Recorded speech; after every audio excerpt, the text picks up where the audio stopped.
Gospodi pomiluj, Gospodi pomiluj, Gospodi pomiluj. Još se molimo za blagoverni Hristoljubivi rod naš i za sve pravoslavne hrišćane. Gospodi pomiluj, Gospodi pomiluj, Gospodi pomiluj.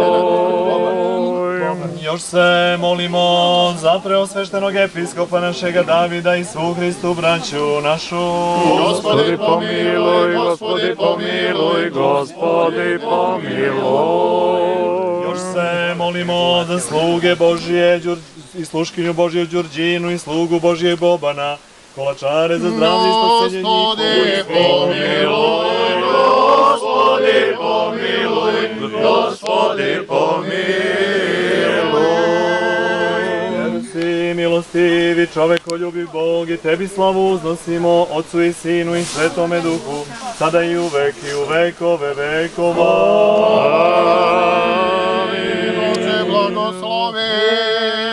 Hristos, istiniti Bog naš, molitvama sve prečiste matere, silom časnog i životvornog krsta, čije vozdviženje i spomedana slavimo, od svetih slavnih svegovnih apostola i svih sveti, da nas pomiluj i spase kao blag i čovekoljubiv.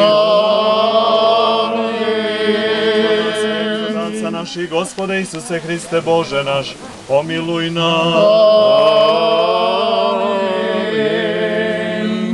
Neka je srećan i blagosloven Bogom današnji dan, vozdviženje časnog krsta, divne reči našega prote, samo treba da nosite u srcu i da živite po njima i dobro će nam biti.